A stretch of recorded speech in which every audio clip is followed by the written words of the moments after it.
This podcast is proud to be part of the TalkSport Fan Network. TalkSport. Powered by fans. Optimize your nutrition this year with Factor, America's #1 ready-to-eat meal service. Factor's fresh, never frozen meals are dietitian approved, ready to eat in just 2 minutes. Choose from 40 weekly options across 8 dietary preferences like Calorie Smart, Protein Plus, and Keto. Eat smarter at factormeals.com/listen50 and use code listen50 for 50% off plus free shipping on your first box. Factormeals.com/listen50. Code listen50. Breaking news.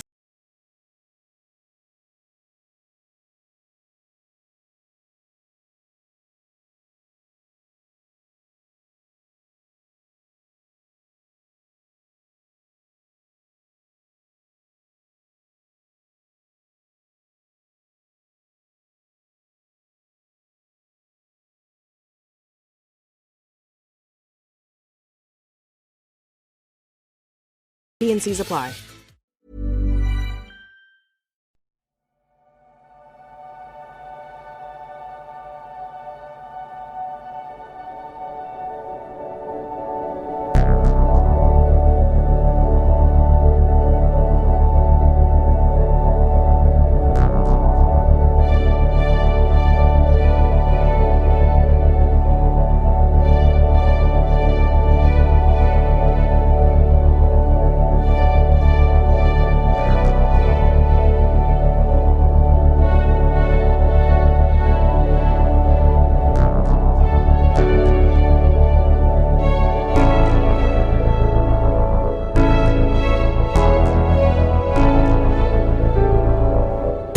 And tonight, as always, I'm joined by Mr. Robe and tie and shirt, Mark Adams.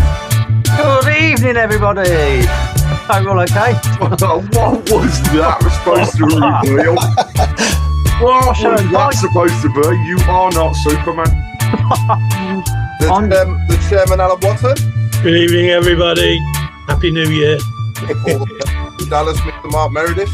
Good evening, all. The one and only Claire Gibley. Good evening. Mr. Fixer Craig Courtney. Good evening, everyone. And last but by no means least, Mr. Chris Browne. Good evening.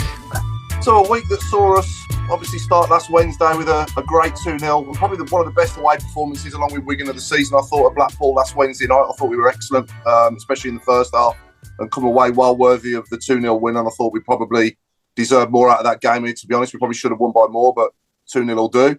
And then we followed that up, obviously, with the win on Saturday at Cambridge. Tough battle at Cambridge, wasn't it? But we managed to get away with the 3 points from there as well and break the world record of 111 points. And if you put into Google 111 meaning, it actually says the angel number 11 often symbolises new beginnings, opportunities, and a positive shift in your life. Ooh. So that can only mean one thing, can't it? And after Tom Wagner's speech last night, which just completely sent shivers down my spine, I think that's definitely appropriate, don't you, Claire?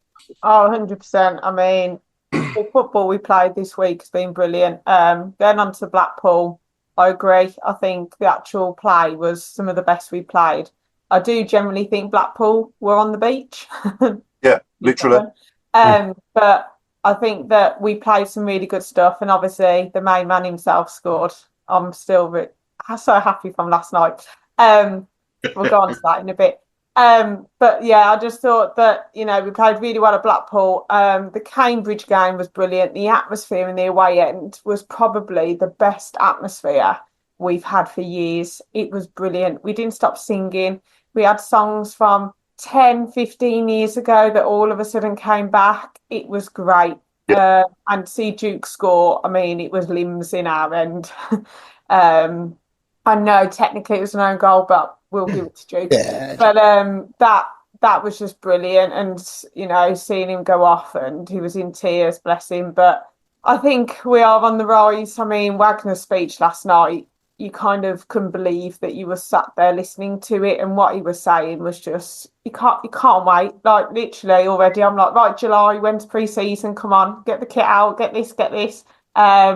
For 60 games, and I mean, 111 points, who would have thought? World record holders, and I don't think anyone will ever beat that. I'm sorry, but I can't see it unless somebody comes in billionaire from Saudi in League One. I can't see it anymore. No. So I just think, that this week's just been brilliant, and the awards last night were fantastic because I'm part of the Laird Appreciation Society, all signed, sealed, delivered. And yeah, he came up and spoke to me. Thank you, Craig, again. I've been like this whenever I've spoke. I've watched that video about 10 times and just kept smiling all the way through. So I've never seen you buzzing as much as what you were, and your face was such a picture when he started walking over, because you'd gone on and on and on. And listen, all we heard last night was, he better come over. He better come over here, because all I want to give him is his mug. He better come over. And it had been arranged, and her face was just a picture. It was superb. And Claire, I don't know whether you noticed, but the documentary guys were there filming, and every little bit. I was so focused on him, I didn't even know. The whole of your intro and your discussion with him, and him showing the mug, taking the pictures, etc., was all being filmed. So that is going to show somewhere. Yeah, we had a conversation, and I've invited him to the night of my wedding. And he was like, we might have pre-season. I said, you don't, that's the week before. And yeah, and he called me babe and everything. And I was just like, yeah, I told him where I sat. So if you're listening, Laird, thank you. You've made my whole season complete. 111 points doesn't matter anymore. Yeah, no, we'll come on to last night in more detail. It was my daughter's first experience of that night as well, and she absolutely loved every second of it. Apart from probably the potato on the main meal, but there you go. The food was lovely. It was all right. I know, no, the food was nice, but that was the only thing she didn't like. But she was absolutely hooked on the dessert. She thought the dessert was out of this world. But yeah, well, like I said, we'll come on to the awards night last night in detail. But I thought, actually, while we're on it, I thought the women dealt with it really well. The last thing you want to do when you've just missed out on promotion, in my opinion, is go to something like that. And I thought they dealt with it really well when they were being announced at the stage and whatnot. They've still had a good season. They've still done well to take it to the last day. And, I thought the way that they came out and when they were introduced and their faces and whatever and their body language was quite good under the circumstances, wasn't it, Craig? Yeah, I mean, credit where credit's due, first of all. I mean, the London Lionesses were a very, very good side. And for arguably 60 minutes of the game, we're on top. We saw 4 great goals in terms of a game, and I was sat with Claire and Mum and Claire's sister, and it was the whole atmosphere was actually completely different to what I've experienced down at Ladies before. It got people on their feet. I've never heard a chorus of Keep Right On sang at a ladies game, but it was there. You've got the fans joining in, and you really could tell, daft as it sounds, that there were not just families this time, but the lads and ladies that go to the men's game. And you could tell because of the way that certain reactions happen to certain situations, and it's the, get into them and all this business, which was absolutely superb. But on the day, the Lionesses scored 2 great goals, and that was a very, very tough uphill battle. But we got back into it 2-2. Arguably should have had a penalty when you do watch it back. So it could have been a totally different scenario, but I had to feel for them all because of how hard it tries, and still to go back to this one team promoted business is an absolute joke. I mean, it's a season in effect, which most people would go was wasted, but it wasn't. But, I caught Louise Quinn outside with Lucy Quinn as well. And Lucy was really, you could tell she was upset. But she come over to live. She still had a photograph. She still signed a shirt. The rest of the squad, I don't blame them for wanting to disappear because that was hard. But also the winners of the awards were the right people on the night. But credit's what they've done. The one thing I can say is they are going to go again next season. There is no doubt in it whatsoever, because I think the drive that they've got behind them, Amy Merrick's as well, was, you could tell she was just absolutely gutted. And she's got a point to prove. And this is arguably her first season, the same as Chris Davies, actually managing the team that's in such a top flight position. So she's having that opportunity to show what she can do as well. Hope Powell said the same thing. We're going to go again. There was disappointment, but what I would say is yesterday showed one other thing, and that's that from a fan's perspective, we can get more than the 750, 1,000, 1,500 people at games. And we need more of that moving forwards. We need to have more people getting down there supporting them. Sky showing it as their first game to be broadcast from the championship as well. So hopefully more opportunities for that to occur as it goes into next season. And I'm sure that next season we'll get over that line and get back to the Women's Super League. But well done to all of the ladies and everybody that was involved with the team. They've had a phenomenal season.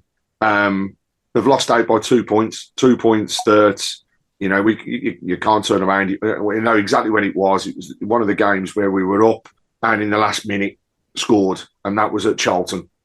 Without that, the Lionesses would not have gone up because we had a superior goal difference. So it's one of those things. But look, we learn.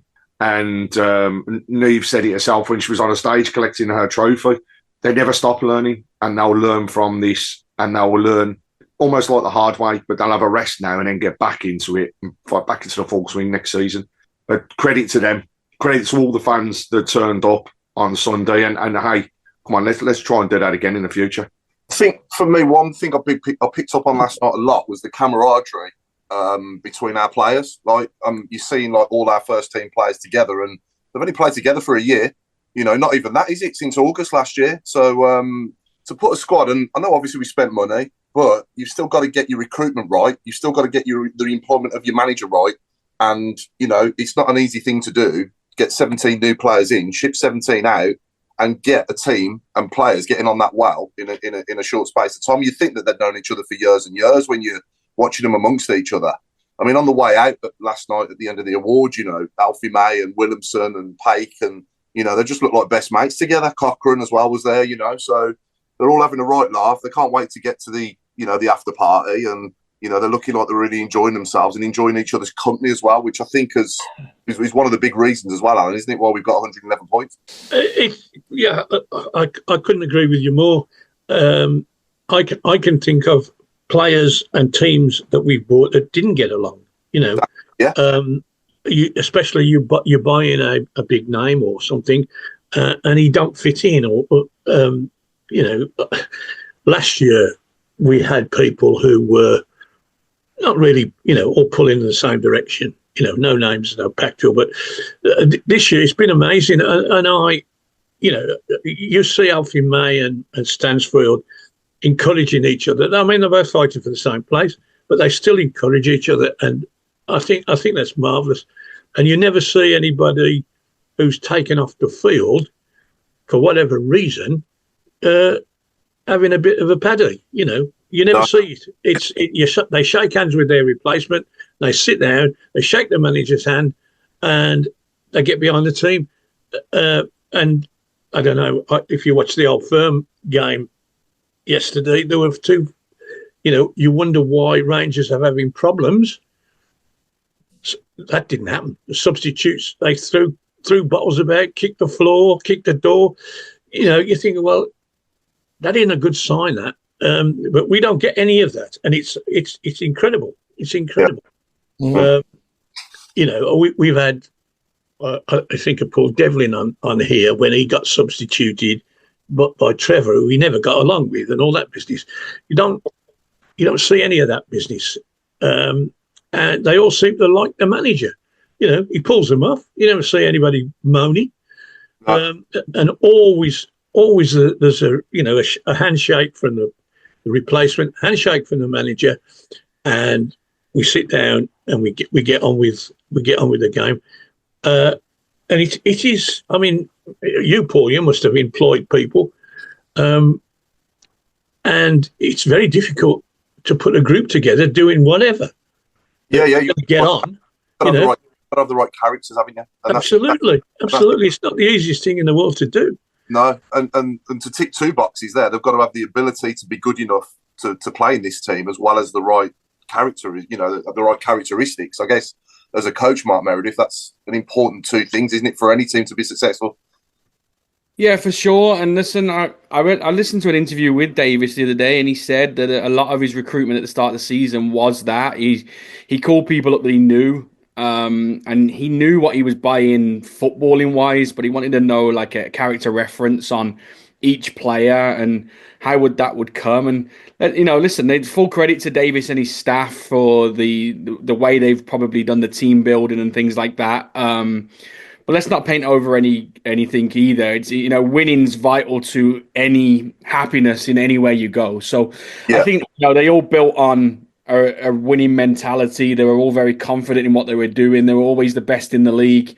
So I think that helped in a massive way. Not taking anything away from what it is as a group, but it'd be interesting to see if you wasn't winning and you were struggling to get in the playoffs in that division. Would it be the same sort of atmosphere in the group then? So, it's been a fantastic season, hasn't it? Everything has come right for us. Sat here probably 12 months ago today, or 12 months ago around this time, in a really bad spot.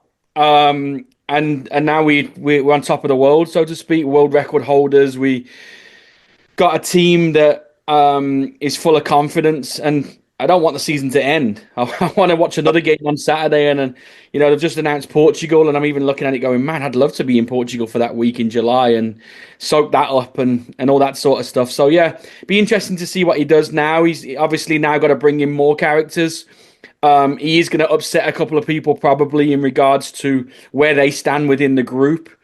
But I think he'll do a good job of that, and I think he has a good backing around him. And I'm excited to see who comes in and actually who goes out as well, just to see what the squad's going to look like for next season. I'm going to throw it out there early doors. I think if they do get it right, as well as if they get the recruitment right this time, which I think obviously after the last time they've shown that they can do, and Chris Davies is more than capable of being just as good in the Championship as he is in League One. We could be in with a shout. I think we'll be in the sort of favourite. I think we'll be in the top 7 or 8 in the conversation for promotion come pre-season, come August. It's hard to say now with the squad that we've got, but even the squad we've got now, I think is capable of finishing in the sort of top 12 if they all stayed fit. So with a few more good additions to the squad and improving the team in certain areas, I don't see any reason why not. Claire, what do you think? Yeah, I think it all depends on the recruitment. We know what we need. We definitely need pace. Obviously, we now need a different striker, like a Dukey style. We definitely need a winger as well.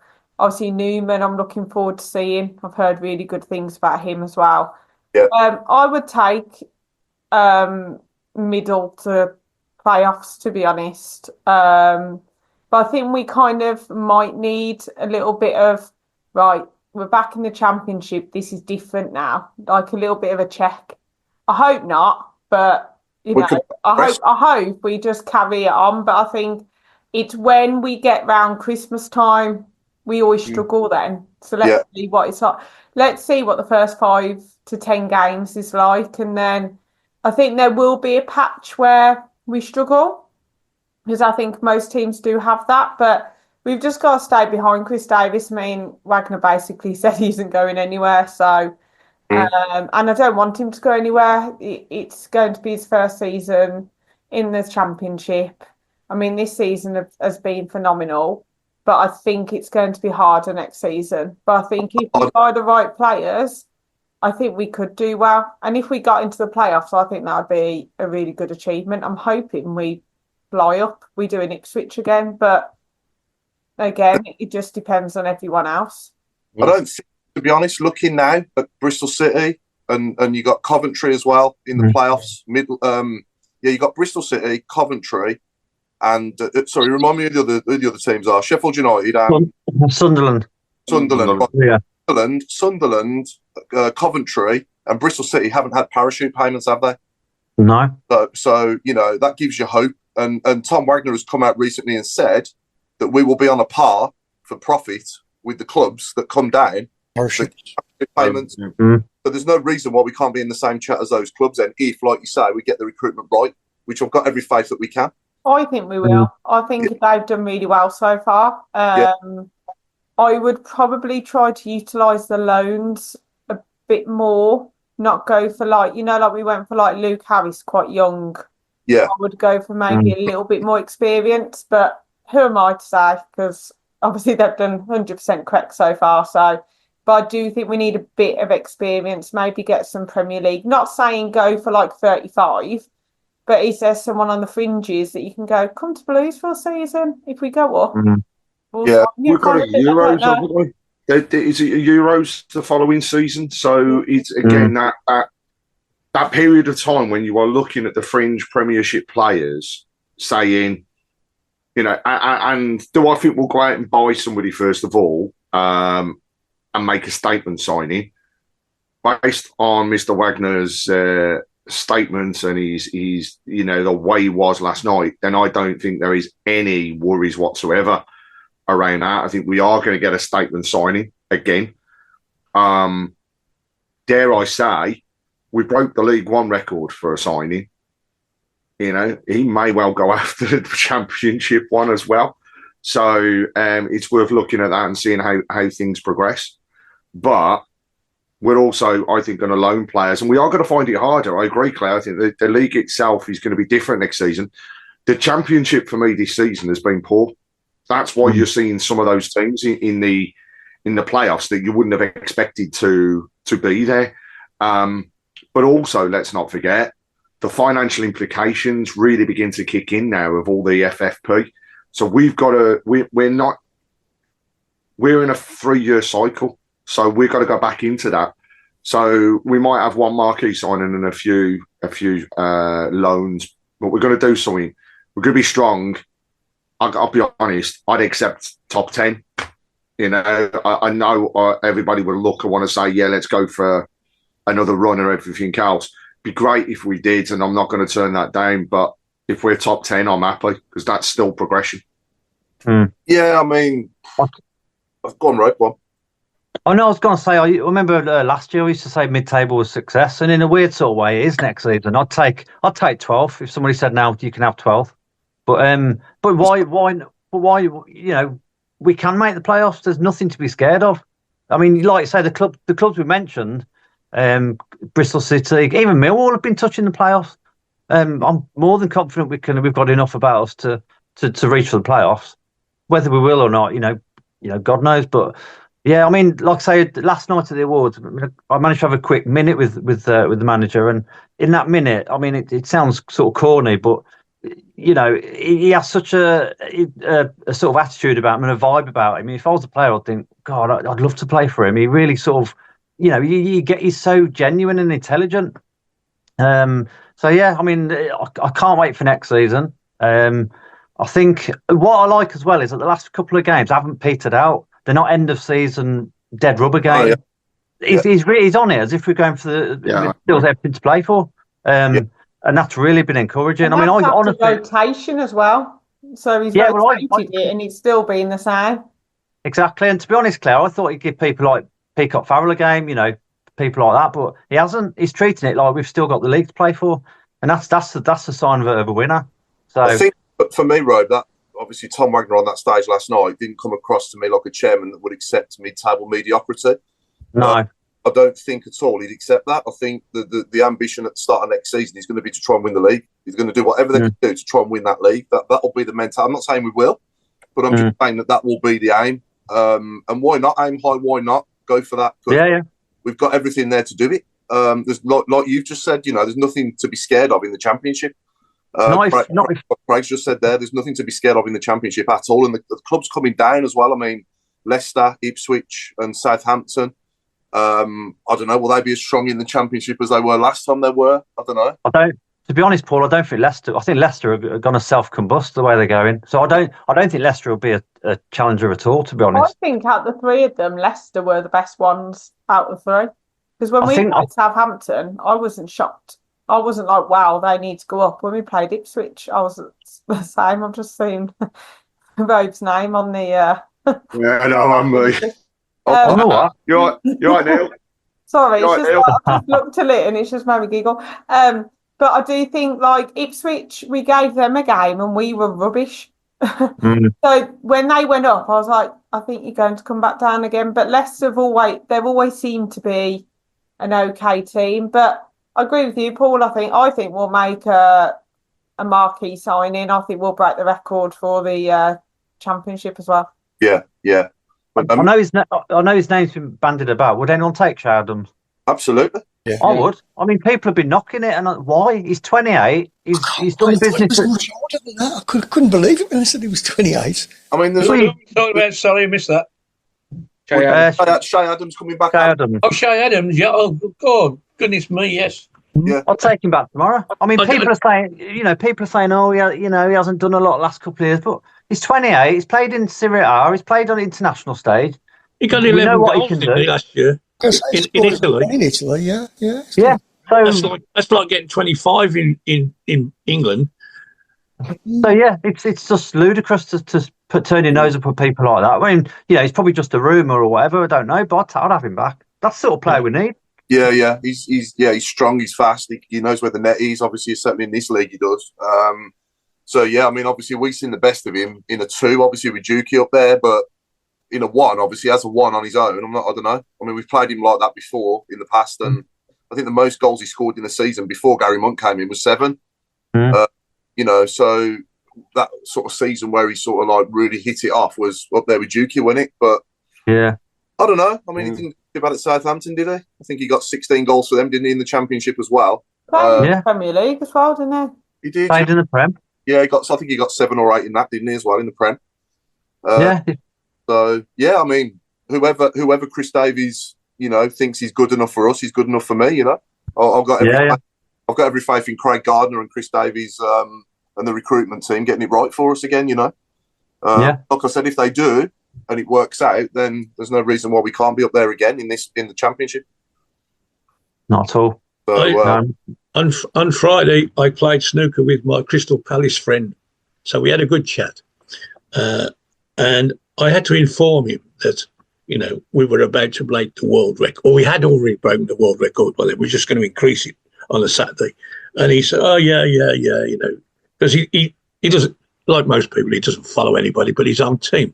And I said, "Listen, mate, I promise you, this time next year we'll be having the same conversation about what Birmingham are going to do next year, and it will be I will be saying the same things, because I honestly believe that with the new signings, with whatever we build in terms of playing, we will be there.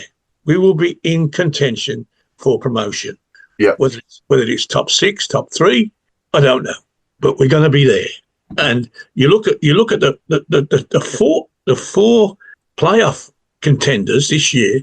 Well, with the crap side that we had last year, we beat 3 of them. Yeah. And not by the odd goal either. So I watch every kick of every ball in the EFL. I don't watch the Premier very much, but I do watch the EFL highlights, and I watch when the games are on live, and I look at them and I think these are. Oh, I watched the Albion and Luton. Oh, great entertainment, 5-3. But if you was manager of one of them, you would have to cut your throat. They couldn't defend to save their lives, either of them. And Luton were in the Premier League 12 months ago. I know, yeah. Albion were in the playoffs. And we beat, at the start of the season, we beat them 4. Okay, pre-season doesn't count, according to our friends here.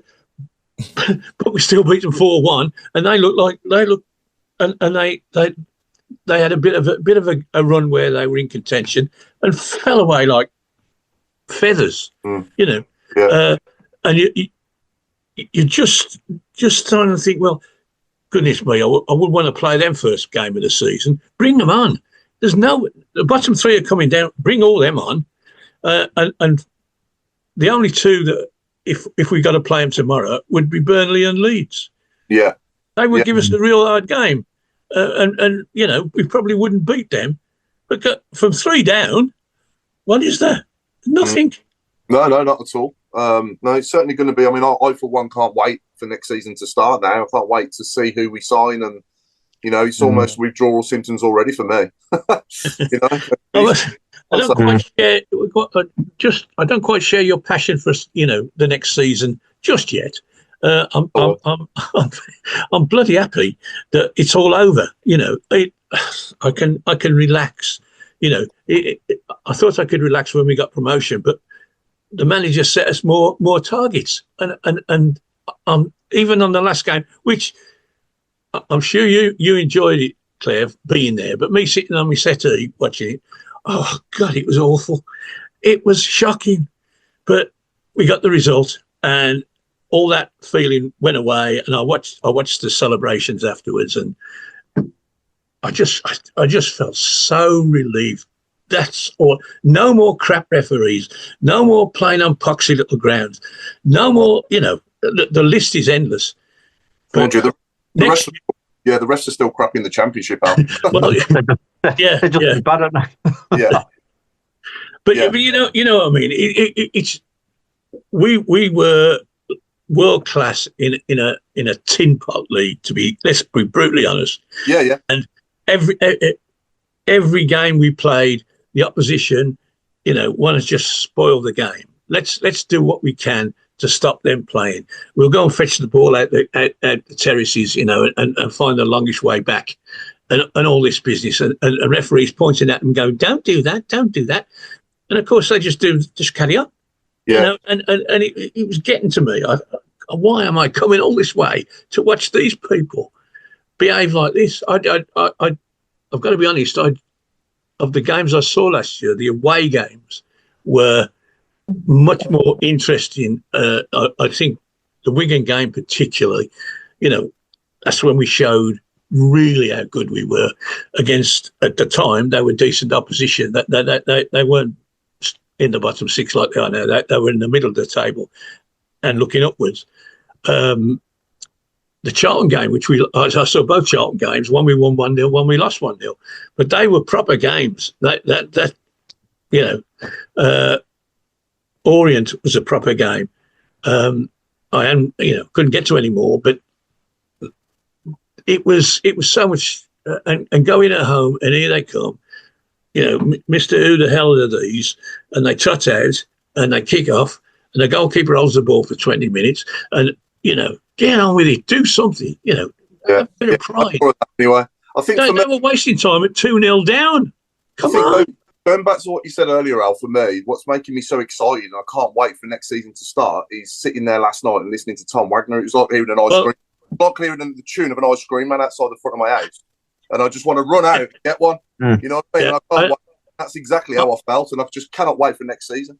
Is that on YouTube or anything? Because I haven't seen anything about. I tried to find last night some sort of feedback on YouTube of last night. I couldn't find any, and I haven't had a look today yet. But is that speech on YouTube? You think? I don't know. It's on Facebook. Yeah, I've seen it on Facebook. Yeah.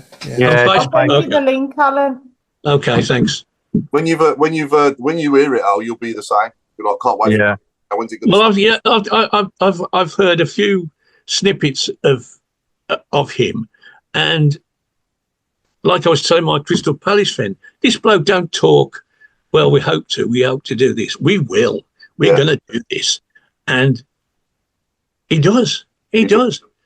What can you say? World record holders. Did anybody expect that when the season started? Amazing. No. I mean, obviously the cynics will say, well, they spent 30 million. They should be. But like I said earlier, it's not easy to get 17 new players together, whether you got money or not. And you've seen clubs at the top level spend, over $1 billion on a squad. Yeah, Chelsea. I was going to say, poor Chelsea. Look at Chelsea. Yeah. If it was that easy, why aren't Chelsea running away with the league? Well, it's only a net $6 million anyway.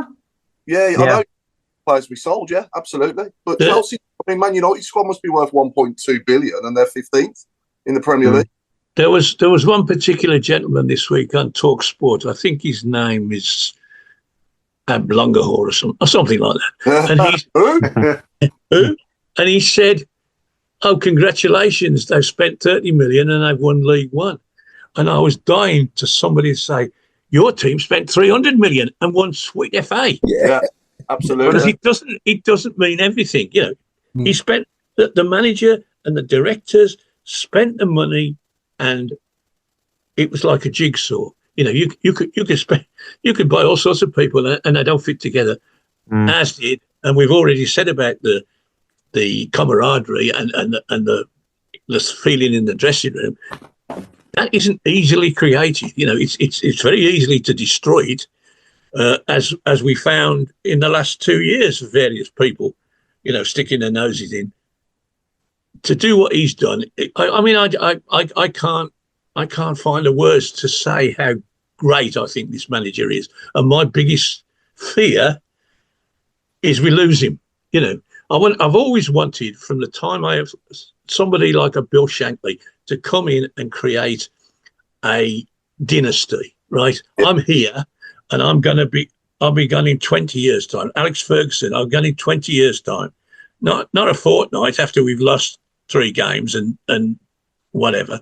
Somebody who's here. I thought it was going to be Alex McLeish. You know, I thought he was going to be here for the longest, but it didn't work out. This guy has all the makings. It's what he wants to do. He wants to create that dynasty. Yeah. But people will tempt him, won't they? You know. Yeah. I mean, he said, Tom Wagner said it last night. He's going nowhere. Yeah. He knows that people are anywhere going else? after him. Why would you go anywhere else? Exactly. Like, a reason to. if you look at the whole football pyramid, which team is on the rise? Yes, you've got Liverpool. They've just won something. But where you can change a whole club just by how you play. Well, yeah. I think for any clubs at that level to go after him, though, he does need to prove himself. You know, in the if he wins the championship next season, then he will be linked with, you know, other clubs. It's only natural. It's the game, and if obviously the Tottenham job became available or the Celtic job became available, or the clubs that he's been at in the past himself as an assistant, he'll naturally, and Liverpool as well. But obviously Slot, I think he'll be there a long time as well. But I'm just saying that if any of these clubs were to become available as you know, the manager's role, then he's naturally going to be linked with it because, you know, it's a compliment, isn't it? As well, I see it like that. You know, it's a compliment because he's doing a good job for us. But you look at the other comment from Wagner last night when he turned around and was talking about speaking to people that have been supporting with the self-promotion of the stadium, you know, what we want to do. And it was a company brought in to support and basically provide guidance on what they should or shouldn't do, how they should go about it. And he turned around and he said that people had said to him, and some advice that he was given when he asked was, don't be so gung-ho. Don't be so upfront shouting about various different things. And he said, well, that's kind of the American way. And why? Why shouldn't I? And the reply back was, because the big teams are listening. They're beginning to see and they're listening. They're beginning to tap into what's happening. And he just turned around and he went, but that's a good thing because they know we are on the up. They are, in effect, worried around what Birmingham City are going to do. And again, I just go back to last night. It's not stopping. It's not the train, if you want to call it that way, is just beginning to build speed. It's not going to go along on a track at a flat level. This is just beginning to get bigger and better. Yeah, we've got a good point here from Steve Kimberley, which I remember us all saying this as well 9 months ago. You know, anybody else put their hand up and say Chris who now? You know, when we employed him, we didn't know who he was. You know, it was a very left field appointment at the time, but my God, you know, they've got this one right. For nowhere, didn't he? But it is, like I said, before we start, you know, putting him on a huge pedestal, let's just, and I've got every faith he'll do it, but obviously he needs to do it first, obviously, before we can be 100% sure.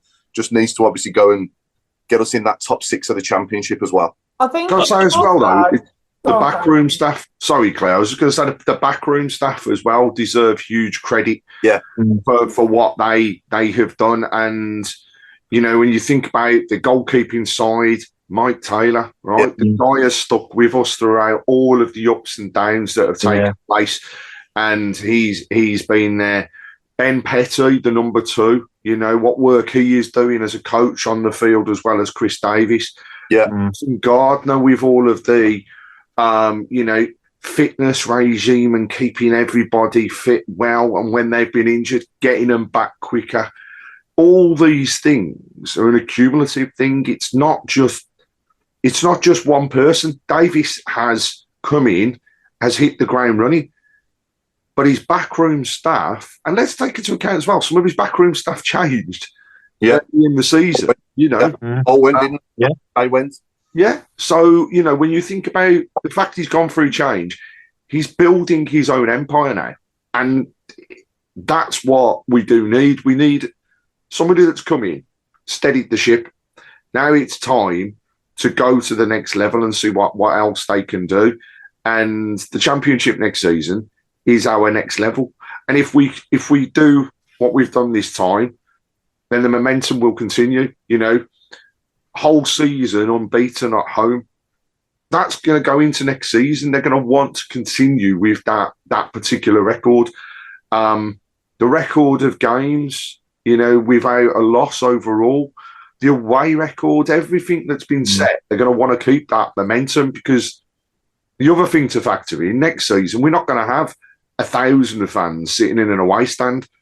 We're probably going to have an average of 2, if not 2,500, with the stadiums that we'll be going to. Yeah. The backing of this club is going to be absolutely huge next year, and people are crying out for tickets already. Well, 10,500 people on the waiting list for season tickets is absolutely remarkable. Incredible. That's unheard of. Yeah. But I think the best thing is for next season is the amount of games we're going to be playing. Because we play less. Season, a lot less. Trust me, it's been a long season. Yeah. I need a break for a few weeks. Yeah. But you're not playing Saturday, Tuesday. Yes, there'll be a point where you do, but like international break, you know you've got a break. Yeah. You've got Saturday. You've got, you know, obviously with TV, I think we'll be on TV a little bit, so I think some of it will change. But I mean, at one point when we were doing Saturday, Tuesday, Sunday, Wednesday, and it was just, they haven't had any time. I mean, I think Meredith, you'll be able to say this, won't you? Like, you don't train a lot, do you, during those times? So actually, it'll be nice to see when we've actually had week of training, and then you go into a game and see the difference. No, 100%. I think that we said that a couple of times during the season, and certainly last year when we got relegated, it was a massive problem because we didn't have the squad like we had this year, where we had those people coming in, and training's vital for these people. And I think, you know, last year as well, I think people came in, like, you know, we talked about the coaching staff being added as we went on. This full coaching staff have not had a pre-season yet with their players. No. As a group, you know, Tom Huddleston came in late into the season, and Petty joined really late. You know, Davis, it was his first season, so he was brand new. So it's going to be really good to see him pull the squad in. You know, he's probably going to be his first real, you know, his trip to Portugal will be a really good one, getting them out and in the sun a little bit and playing. I'm excited for it. And I think, I certainly think, you know, the nice about coming back in the third round of the FA Cup and not having, you know, even though we got to the final of the Virtual Cup, not having to worry about having that lingering over your head as well. And so, yeah, I agree with Claire. I think those not having those games full on every single week. And just on that, listen, full credit to the team, because after Wembley, obviously we didn't get the result we wanted at Wembley, and then we came and played, drew 0-0 with Crawley at home.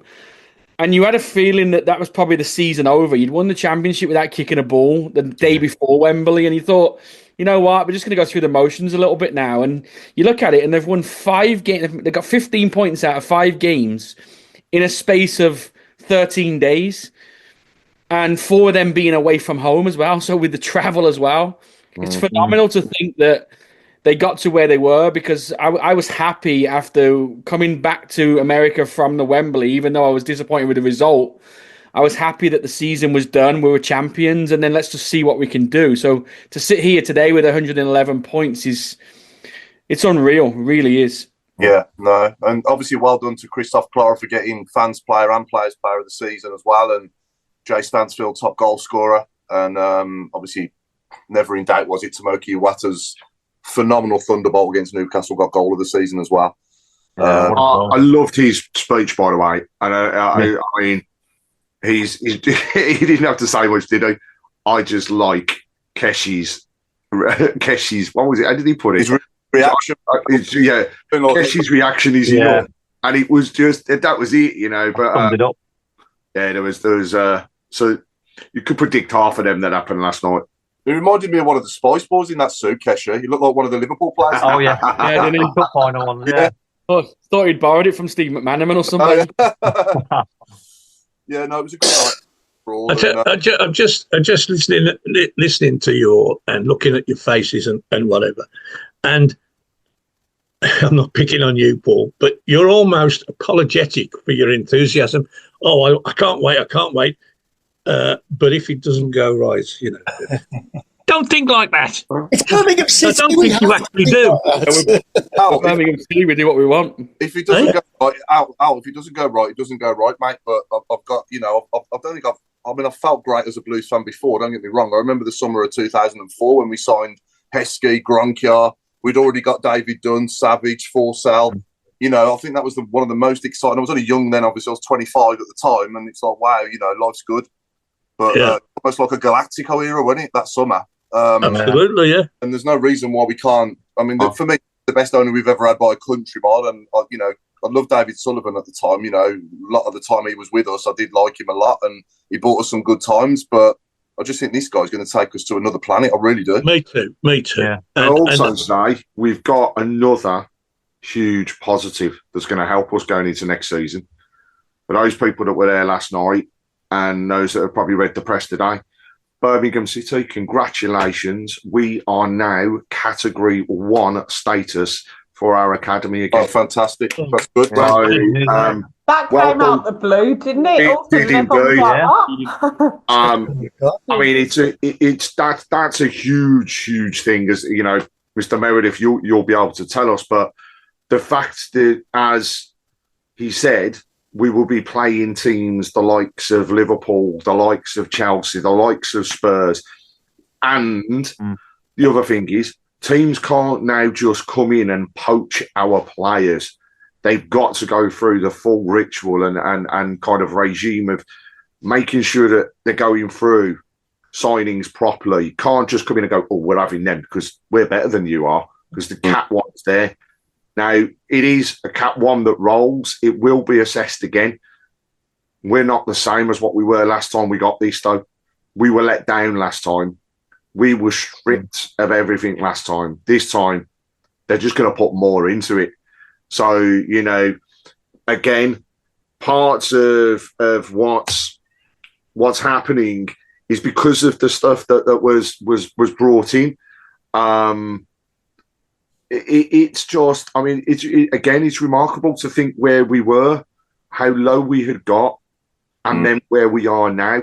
And this is just, we're not even 2 years into the Nighthead journey. I mean, that's the real scary thing. Where are we going to be in 4, 5, 6 years? Apart from, if Tom Wagner gets his way, we'll be in a 62,000-seat stadium in a brand new sports quarter. You know, and that's the way I kind of look at it now. I'm not looking down anymore. I'm looking at what the highs are going to be. I'm looking at where we can actually go. Sorry, Craig. It's a new mentality, isn't it? Yeah. It's something we've all got to embrace because, the days of looking down, I think, are coming to an end. We're just going to constantly look up now. If you remember 2 or 3 years ago, when you christened me the chairman, you asked me what I would do, and I had a rant, right? I had a rant. Not like you. Alan never has a rant. I had a rant. I can't believe that. No. And if you could find that program, I'd appreciate it. But this man, Mr. Wagner, has done everything that and more, and lots more. Everything that I said, we're not number 2 to anybody. We're not, this is the biggest real city in Britain. We deserve the best, etc., etc., etc. You always remember what I said. This bloke is, I'm going to ask him for some a bit of a backhander for finishing my script. He's I thought you said you're going to ask him for some backer. He's done it. He's done it, and he's done a lot. He's done a lot more. He's taken this. You know, you spoke about it last week about typical blues. That's disappeared now. Typical blues does not exist. No. We aren't typical anymore. We do things that nobody thought about. So that can't be typical anything. No. And everybody knows us, except the people in this country down south. That is. But you know what I mean. We are front page news every day of the week if people want to be. You know, we keep doing things that shock people, and it's I say I need a rest. But by the time the fixtures come out and I've secured my season ticket, which I'll do tomorrow, it'll all be, I'm 74, right, and I'm looking forward for the next 10 years. I'll be honest with you, it's revived my lifestyle. My wife saying, "You're obsessed with this." I said, "Yeah, I am, because it's the last thing on earth that I can do. I can go and watch my team. I play crap snooker. I can't get involved in cricket anymore because I'm falling to bits. I doesn't win anymore. Nothing like that. And it's the last thing that I've got in my life, and it's a good job it's going well now, because it's revived me. It really has." I want to go on record as well, just thanking Craig Gardner for all this, because without it wouldn't have happened. Literally a month before, good job, hasn't he? Literally a month before the takeover with work, I've known Craig since he was a kid. I went to school with his brother and whatnot else, and I was at the training ground in Henley literally a month before this takeover happened, and he was telling me with tears in his eyes, "Paul, this is going to be magic. This is going to be something special. This is going to be, these guys have just got something that I've never, ever seen from any owners, never mind Blues. This is just going to be a phenomenal journey that they'll take us on." And, like when you think, obviously in then we had typical Blues in our heads, didn't we? And I felt like saying to him, "Come on, Craig, this is Blues you're talking about." But I just took it in and I said, "Right, okay, mate, I look forward to this then." And he said, "Trust me," he said, "mark my words, this is going to be special." And my God, he was right, wasn't he, so far? I mean, I know we've had a relegation, but even Tom Wagner said last night, didn't he? We thought we'd let you down, and he didn't sleep for a month last April, but that was part of his speech last night. But, I think we forgive him now, don't we? They've made up for it now. And hopefully this time next year, we're sitting here even happier on this show after the awards of another promotion. I think Alan's speech gave me more goosebumps than Wagner's. Yeah, I'm going to clip that. On the big screen can I just ask? You must have been a good night, Robe, if you slept and went to work in the same suit that you wore last night, buddy. No. I didn't have work today because it's bank holiday, isn't it? Oh, is it? Yeah. Is it? Yeah. So I'm off tomorrow as well, which is good. And I presume I've got a job to go back to on Wednesday.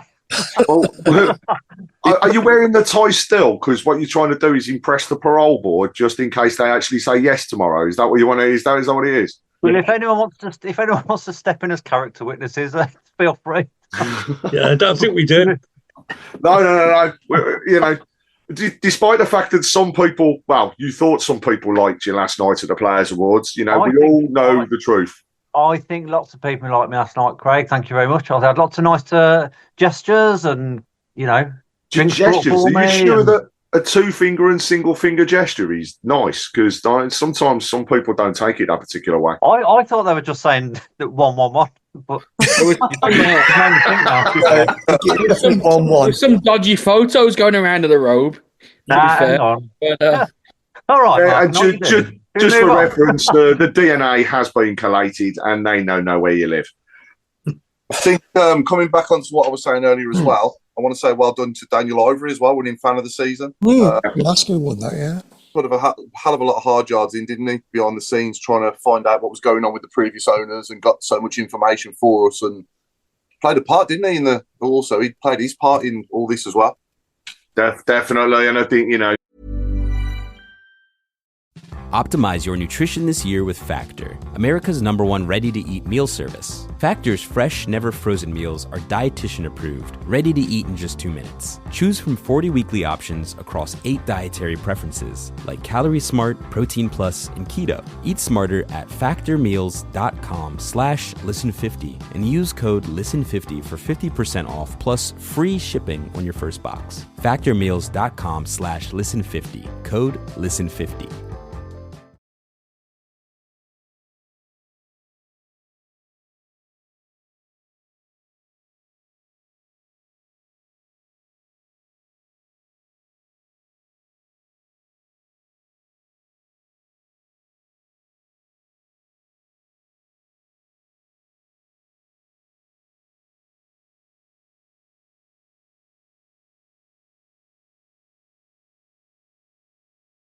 Apply.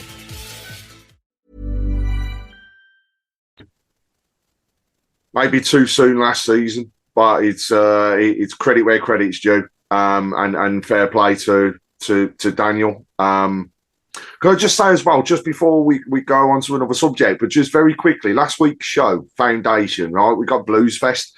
We haven't, it's happening next week. They still want to raise as much money as possible.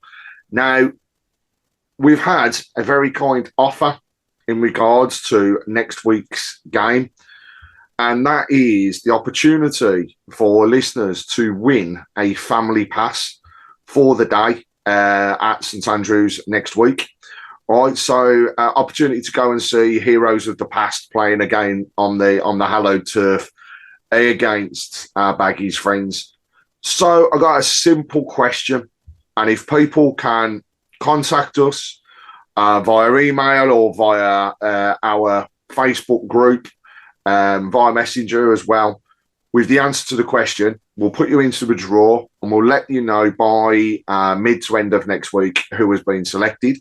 But the question that I want to put to everybody is, Paul joined us to go through what the fundraising was all about. It was there to help support and put together a power wheelchair football team. And the question I want everybody to answer is, how much did he say it cost per wheelchair in order for us to be able to purchase them? So how much per wheelchair was it? And you can find it. It's mentioned a couple of times within the show. So if you need to listen back, please do. But let us know by midweek how much it will be, and we'll put you into the draw if you've got the correct answer. And it's quite a lot. And for an extra point, what was his surname? Because that Paul is not me. That's not it. I forgot the second name. What was his surname? Yeah, Paul. There you go. There's another question. Yeah. that's awful, isn't it? And also, just on the foundation, congratulations to everybody that's been involved today at St Andrews in the Alliance Cup for the official supporters clubs. So, absolute superb day. Very early start for some people setting stuff up, but the foundation were hugely involved with getting it arranged, where we split the St Andrews pitch into 4. We had 7-a-side games with multiple teams, not just from across this country, but we had fans as well from New Zealand playing on the hallowed turf. It's a great day for everybody and for those that were involved. So congratulations to all that took part. But that's another area that I think we need to cover off again as well, is the support that the official supporters clubs have put into the club and the community over the years, and they especially this one, and the work that's been done with the foundation, because all of today, every player made a donation to play. Every person that was in St Andrews watching their friends and family play made a donation. So there'll be a sum of Monday, which I will update everybody on, that goes through to them again for another route. And it's, that's just another little bit of the club that's expanded, and the things that they have done with the schools. Ballinwood, to take, and Claire, as a teacher, you'll know how hard it is to go from having a position where your school is rated the lowest it possibly can be, but to turn it around and get it now so that they're Ofsted and they got the good result that they wanted at the school, and that's recognised through the work that the foundation have done. So, you know, again, another positive for us to take forward. No, absolutely. Yeah. And on with that, can I just say, I'm going to kind of like just try and put something out there. I spoke to Chris earlier. I'm doing the Sutton Fun Run, which will be on the 2nd of June. And I'm raising money for the foundation and prostate cancer. So if we can put a link out there, that'd be great. If anyone wants to sponsor me, that'd be fabulous, because I don't run. So it's going to be interesting, and fun and run don't go together. Yeah. I am actually training for it a little bit. So I think that's a great thing as well to support Claire's prostate cancer, because I've had 2 granddads, and there's people by me at the Blues and things like that. So we know lots of people. So, and obviously, you know, I'm on this show as well, surrounded by you lovely guys. So I just think awareness for it's really, really important. So if anyone is listening and wants to donate, it'll be much appreciated, and it'll really push me on. That's brilliant, Claire. Well done. I work obviously for the business that is the first company ever to launch MI bins. You know, and we supply to Manchester United. They were the first club to take them. It's now growing as well. There's other clubs that have taken them. Portsmouth being another one that springs to mind. But I know that Birmingham City isn't one, and I think that, you know, it would be great if we could get them into the gents' toilets for sure, because it's not anything, is it, for any gentleman to go to a match and not be able to do what he's got to do, if you know what I mean. I guess to a point it'd stop you going, wouldn't it? Definitely. Yeah, I think like there's a lot about like women with like breast cancer and things like that. I just think, you know, it's something that hopefully, if I make a slight difference and just bring awareness to it. So it's 8.5 miles, which is a very long way. Yeah. I'll be doing that. And Craig, you've managed to ask to try and get me a Blues vest, and then I'm going to try and put some prostate things. That has happened. So you will have a Birmingham City vest to run in that horrible area near B6. So at least there's one thing: your skin will be protected, Claire. You will be fine, and when you get home, yes, you'll still have to get in the shower, but you're not going to have to use bleach this time. Yeah, I can disinfect. It's like insect repellent in it. Let's put the link on the page and in the chat. Yeah. I'll send the link over. Yeah. No, that's fantastic, Claire, and good luck with it. We're doing that again, sorry. 2nd of June. I think it's 2nd of June. I can't remember. It's a Sunday. Yeah, you'll need another date, Claire. 1st of June, sorry. It's the 1st. Don't oversleep.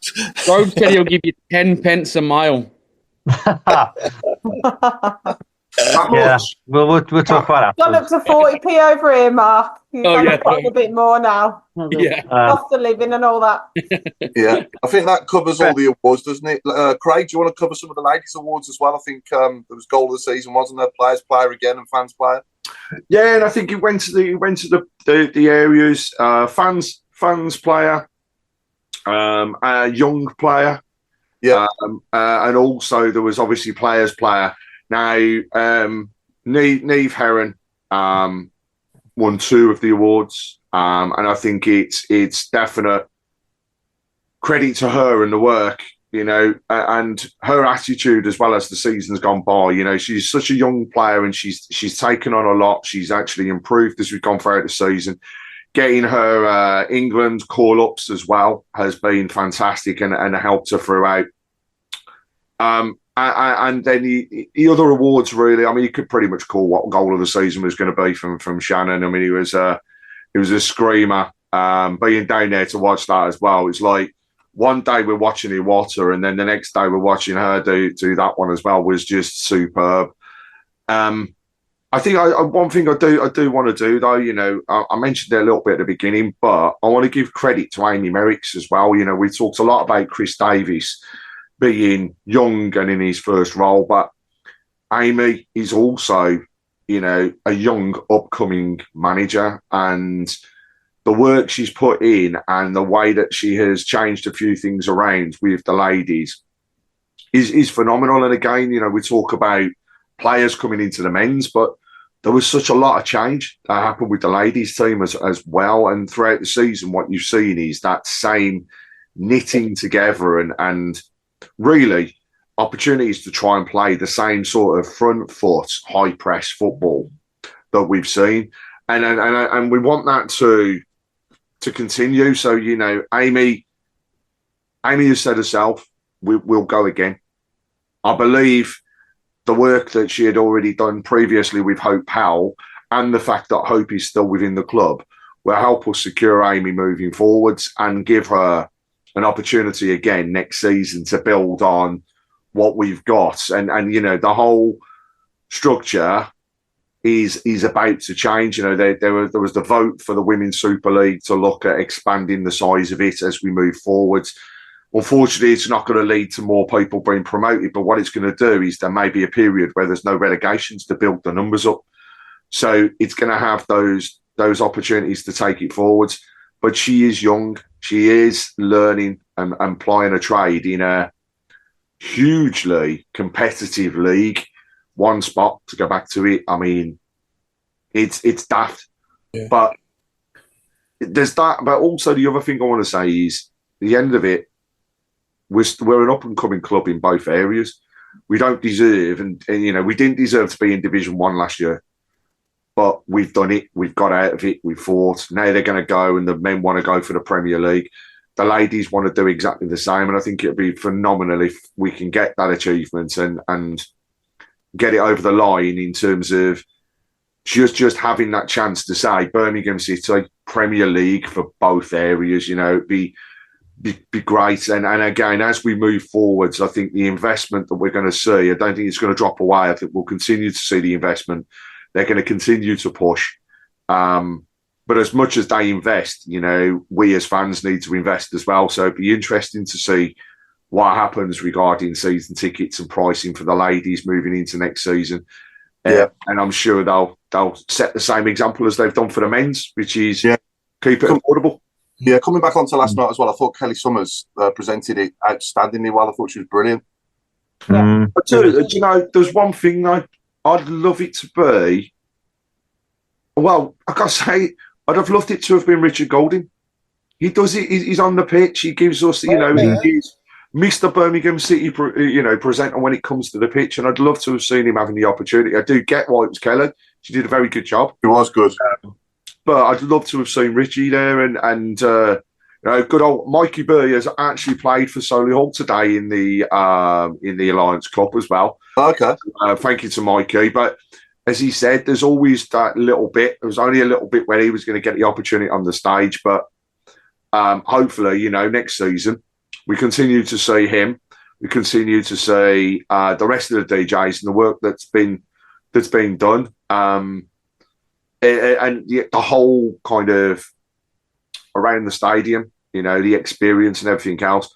We might see a few little changes, probably nothing major, because let's face it, we ain't got a fat lot else we can change. I think we need a shelter outside the COP in the COP car park. There needs to be some form of shelter there, in my opinion. You know, I've got to say, it would be nice to be able to go, because whenever the weather was horrible, you know, the area was closed off, and then people were either forced inside the stadium where we know there isn't space, or into the other fun park where it then became too busy. So they need to look at those different things. We have brought it up in meetings before.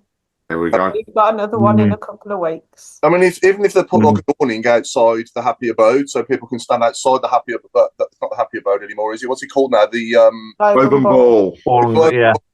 Sorry, showing my age, you know. So the Globe and Ball, if they put an awning outside there so that people got shelter outside in the bad weather, and then obviously a massive marquee or something outside in the car park there where they've got the fan zone, would be perfect, wouldn't it? Yeah. It's a lot different October, November, isn't it? People just go straight to the game. Because when they said they were building an amphitheatre, I was expecting something from Rome or something, but it was a few steps, wasn't it, in the end? Yeah, I thought they'd bring out lions every week. I'm not disappointed in any way. I'm just saying. I was expecting something spectacular. I don't know what it was. Was it just me? It was thinking like that when they said. No, I thought that was some sort of medieval battle or something, but it happened. But we've So been you've been really good with incarcerated the too weather. long. mate. The weather's been great for it. Like, we've only had a few times, touch wood, Yeah. that we've actually had to think about it. So Yeah. But it would be good if we can do that anyway. But I want to say as well, obviously, with it being our last episode of the series and the season, thanks to everyone that's been watching throughout the season. I know we've got our regular viewers that watch every single week, and we thank you for that as well, and we appreciate it. And can't we do an awards one next week, Chris? Can't we do just one more? Come on, let's go into Fergie time. I won't be here. Oh, terrible. This is the last one season, Craig, and I did have a few people last night as well say stuff to me, some nice comments off people that watch the show as well, so it's good to hear, isn't it? And we do appreciate it, and it's a very enjoyable thing to be involved in, and obviously hopefully our viewers feel the same that watch it week in, week out. I guess if they didn't, then they wouldn't watch it, would they? No, mate, as somebody said on YouTube, it's season 15 in 12 weeks. Exactly, yeah. 12 weeks. I've got a summer of deal house in. Yeah. We're writing out some friendship cards that Mark sent over from America. do we all still have a job, Chris, when we come back in 12 weeks? That's the question. Well, there are ongoing negotiations for a certain Mr. Robe. Please vote on the message board if you wish him to leave. It's just lit up. We got 1,000 replies in one go. The transfer window does open, doesn't it, in the summer? Yeah, does, yeah. I'm sure it's 12 weeks. Bloody hell, things change quickly in the world of podcasts. Can't be 12 weeks. You what, Claire?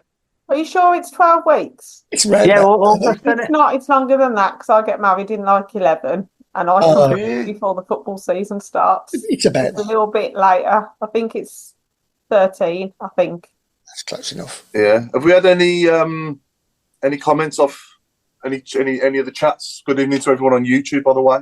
Michael Woods has just said, "Can we please have a last 15 tonight?"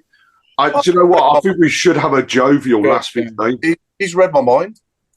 We better hurry up. It's 7:45.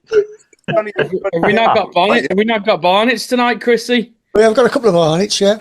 Go on then. Go on, let's go for it. Go on. One is difficult, and 2 is easy.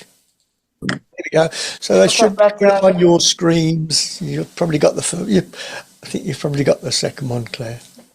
I know one of them. One of them's Paul. That's me. And the other one's Craig. Hang on.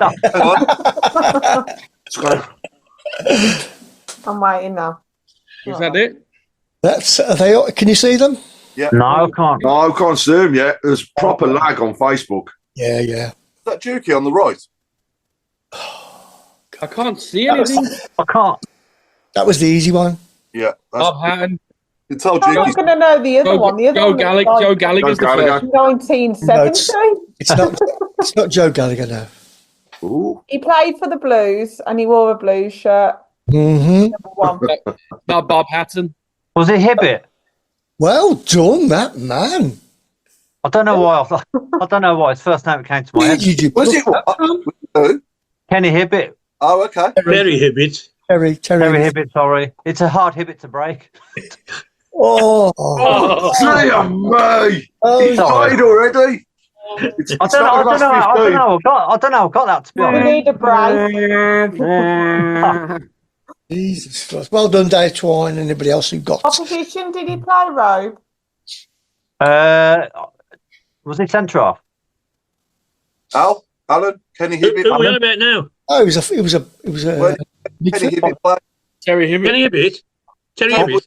Sorry, I thought it was Terry. Midfield player, sweet left foot. But he could play at centre half, Al. No, I'm sure he could. Yeah. He was the coach, probably. Robe's been What era was that? 70s. Yeah. I had the day we beat the Villa 1-0 when Keith Burchin scored the winner. We won 1-0, and I watched it from the whole 10. I went for a drink after the game, and who should be in there but Terry Hibbett and Jim Montgomery. And I always remember Terry saying, don't worry, mate, as long as you beat these blank, the Blues fans will be happy. You don't have to worry about anything else. And I said, he's right. You remember when you're a kid and your grandparents show you pictures of themselves when they're young? Yeah. So God rest her soul. Like he had the same hair as me nan when she was like about 20. Right then, so we hit the last 15. The last 15. Oh, here we go then. I gotta think of something now, innit? Oh yeah. Hey, so I want to know anything to do with football and either TV comedy. So let's go for TV comedy. I'll start us off with South Fake. Only Falls in Horsefield. There you go. Yeah. Oh, good one. Only Falls in Horsefield. George Friends. Love it. Friends. Even though that weren't funny, that's good. Yeah, It's not funny. I totally agree. that's good for Craig. Someone opens a door in that, don't they? And everyone's laughing. I never used to get it. Yeah. I used to laugh my head off. What about York and Mindy? That's in Dwight York. Oh, it's in Morecambe, Mindy. Yeah, York and Mindy. York and Mindy. Yeah. Good one, that, Mark. That's a good road. My mum's got one, but I'm not quite sure what it is. What is it? Steptoe and Sonner. Steptoe and Sonner? Yes, Yeah. liking that one. That was a good show. Showing your age now, Jill. Showing your Easy. age. I'm not clear what she's They're talking showing about. our age. Should have just gone with Son. As in young. 1930s, I think that was. Mark Brooks has said, open all Tony Towers. Like it. What about Faulty Towers? Yeah. What about the Great British Bake Off? Is that comedy? Good one, that. I would like say that. that's comedy. Not a comedy, though, is it? Like Like, no, that sorry, cooking, to be yeah. fair. I It forgot. depends, Sorry. yeah. When you look at some of the cakes, yeah, they Don't- cook don't- good. Comedy. It's comedy, isn't it? Can I do one as well? Villa, because they're comedy. Yeah, and they're on the TV, yeah. TV Yeah, comedy. they're hilarious. And a soap. Especially when they lost to One. Crystal Palace. Thought Yeah, that was great. It was- That was top comedy, weren't it? yeah. Yeah. Ian Clayton says, can I make a suggestion? If Blues make a huge signing and break the transfer record, you'll do a one-off show. Okay. See, people are missing us already. I know. And we ain't even gone yet. Last of the Summer Vine. Oh, I like that. Yeah. Who's that from? That's winning. That's a good one, isn't it? Calvin Hambra, yeah. That's from Brilliant. Calvin Hembra. Hembra, sorry. Hembra, yeah. Calvin Hembra. I said Hambra, sorry, Calvin. He won't mind. Calvin, yeah. You won't mind, don't you think? On the Busbies. On the bus. On the bus On the bus. Yeah. Can I have 2 pints of Clara and a packet of crisps? Yeah, that's a good one. I like that. Yeah, I'm winning. Has anybody said Rising Camp? The Rising No, Camp has been on there, yeah, along right. with the 2 Ronnie Johnsons from Michael Woods. Right. And the Carry On Lee Camping. Carry on Lee Camping from Don Kavanagh. He's also there. Was there a player called Dicker? Dicker, played for somebody, wasn't there? Yeah. So the Yeah. Dicker of Dibley then. Dick Rube. Oh, I was going to do the Vicar of Dibbling. You could have had. Father You Dibbling. could have had the Vic. Mark Vickers. Brooks has said Morecambe and Dennis Wise. Good in. The Darling Buds of May. Said Yeah. Robert. Yes. Yeah, I think there should be an extra point if it's Blues related as well. Yeah. Michael Woods, we all agree. What happened to the naked show, Chris Browne? See, it's always the same people who are asking me. I get a bit worried, I do. Mm. What happened to it? Oh, well, Paul told me not to, so I'm blaming Paul. I just said already. Lightning doesn't usually strike twice, does it? Yeah, no. We're going to push it up to 8 anyway. 8 goals next season. Oh, it Aye. needs to be just the league Yeah. and Yeah. not the cup. No, Because not Fulham Not the under 21s. It needs to be like 8. If the opposition score, it don't count. So it has to be like 8-0. It can't be 9-1. Yeah. No. Phew. I'm writing that down. It's all been recorded. Oh, yeah, of course. I forgot about that. I can't believe you've just agreed to do it.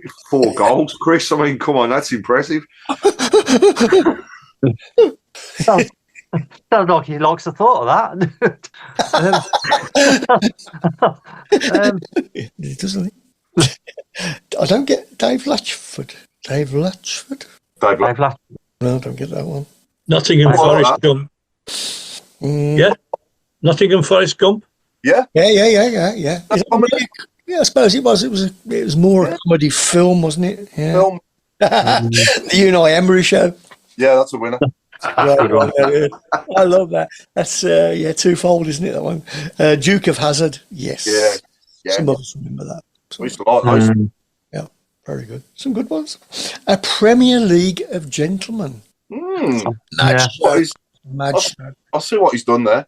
Yeah, very good. Yeah. What about B6 because that's a shit's creek. Calvin Hember is on form. Sir Alf Wiedersheim Pet. Oh, that's a good one. Yeah, that's a good one. Can I have Stansfield instead of Seinfeld? Good one. Good one. Could I have Georgia Milner? Georgia Milner. We're 10 minutes in. We're 10 minutes into this now, and nobody's mentioned Delia Ebola. This has got to be a woman.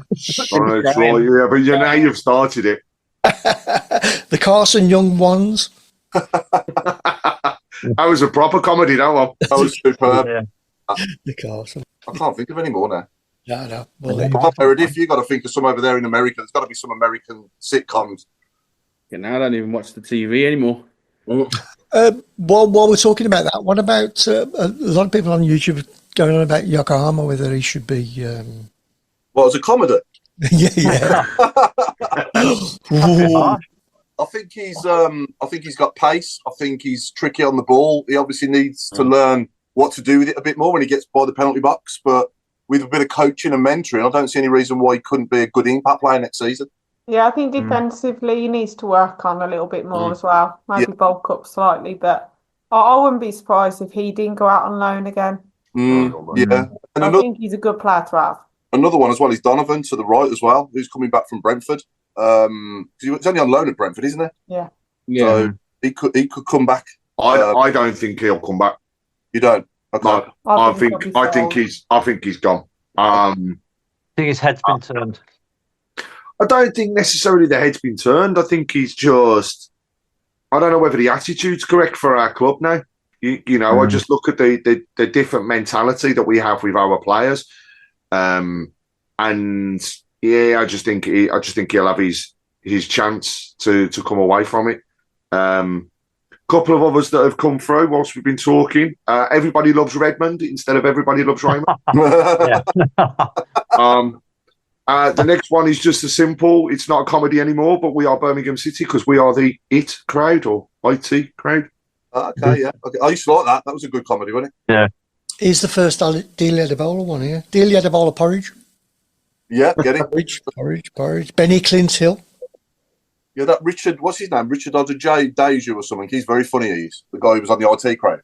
Oh, yeah. Yeah. That's the IT crowd. Yeah. Can you have faulty Blackpool Tower? No. Faulty Towers? It can. Really wasn't. Oh, it's only Robe, better in my head. Remember, Robe, you're playing for a contract, mate. Be nice. You're playing for a contract. The pressure's on, Craig. I'm trying my best here. What about the Malden girls instead of the Golden girls? Yeah, Look, I've not a belly laugh yet. No, none at all. Mazza says that he thinks Brentford are after Yokohama. Okay. Oh well. It ain't half hot, Mo salad. Salad. Say salad. Hot salad. That doesn't sound right. No, I've crossed over there, haven't I? I've crossed over into food as well. Oliver Burke's Law. I don't get that one. The new comedy show starring Gabby and Collymore on TalkSport. Yes. Chris, you're not going to tell me you never saw Burke's Law? No, I've never seen Burke's Law. No. Well, it wasn't a comedy, but it was. I'd say that was 60s. Really? Oh well, there you go. I was only one. I'm going to go with Friday Fry instead of Heidi High. Friday Fry. I'm scraping the barrel now. Yeah. Just like the vast majority of the championship, we are no longer Brassic. Okay, so we normally do the predictions, don't we, Paul? So don't we think we should predict where we're going to come next season? It's hard, isn't it, really, without seeing the squad when we kick off? But yeah, I'm going to go for God. I think we're going to really make a statement in the transfer market again, and I think we're going to be even surprised ourselves with who we sign again. I really do, and this is why I'm so excited. But I'm going to go for fourth. I reckon we'll be fourth in the league next season. We'll be in the playoffs. Take that. Claire? My heart's going fifth, but my head's going ninth. Okay. It depends who we sign, but yeah, I think between fifth and ninth. I'll take playoffs all day long. Yeah. Robe? Don't say mid-table success. No. Mid-table madness. Mid-table madness. No, I think we'll be in the playoff shake-up. Maybe we might just miss out our first season back. I'm going to go 8th. Okay. Craig? My heart says 6th. Can I ask why, though? Because we really have got nobody to fear in this league. I just think, number one, I just can't see us keeping necessarily as many players as we think we will at this present moment. I think there could be a big shake-up again. And I know we've just gone through it this season, but the Championship is a totally different beast. And if we hit the ground running, Paul, I totally agree. There is no reason why we couldn't do an Ipswich. But let's face it, everybody wants that. Yeah. But do we want to be an Ipswich, go into the Premier League and come down straight away? Or do actually we want to build more stability to put us in the position that when we touch the Premier League, we're not just going in with a stance of, look, we're doing well financially, we're going to be okay. But actually what we should be doing is going, do you know what, sod this, we're now in the top 10 financially of the Premier League and we should be going for that. So that's why I think I'd take 6th place. I'll take 10th place because I still think it's progression. But I think, Optimize your nutrition this year with Factor, America's #1 ready-to-eat meal service. Factor's fresh, never frozen meals are dietitian approved, ready to eat in just 2 minutes. Choose from 40 weekly options across 8 dietary preferences, like Calorie Smart, Protein Plus, and Keto. Eat smarter at factormeals.com/listen50 and use code LISTEN50 for 50% off plus free shipping on your first box. Factormeals.com/listen50, code LISTEN50. Could we do top 2? Yeah, we could. We're capable. There's absolutely no doubt in it. Yeah. I think the team to fear next season is the team that didn't change much in the Premier League. We'll lose a couple of players, but that's probably about it, and that's Ipswich Town. I really believe they're going to be strong next season.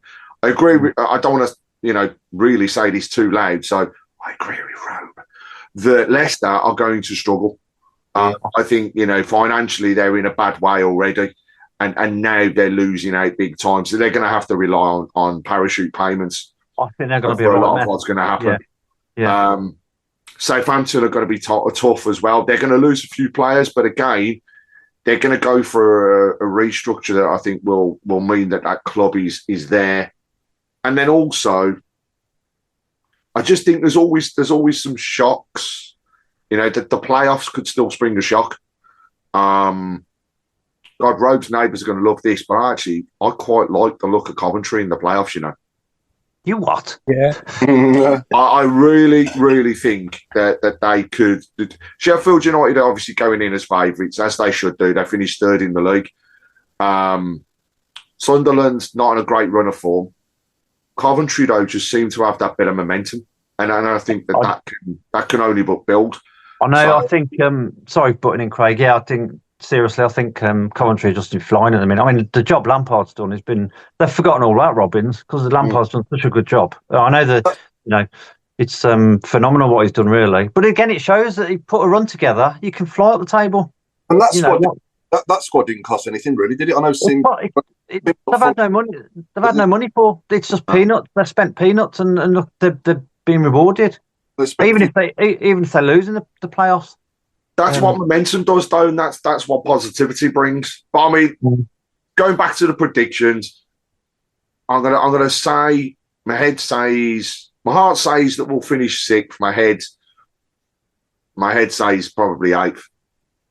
We'll have a good season. I don't want to say we'll just miss 8th, but I just think definitely doing that.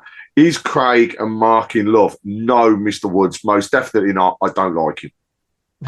I mean, for me, the squad that we got now, Adam studies. Meredith, you're all right. Thanks, squad we got there is capable of finishing about 10th, I think, between 10th and 14th, if we get a few injuries. But we're going to recruit more players. We're going to improve again. So we have got players there, though, that are championship ready.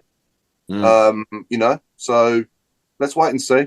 Let's not forget we got Newman already through the door. And, that guy's going to, I could only just look at the defence and think to myself, there's your two centre-halves, Clara and Newman. 2 picks straight away before the season starts. Goal. Already got championship experience. I just think there's a combination of things there that are positive. You've got a squad there that's on the crest of a wave of breaking the all-time world record for a number of points. And I know it was in League One, but they'll be on the crest of that wave coming into the championship. We've got a great team spirit there. We've got a really good up-and-coming young manager that wants to prove himself as well.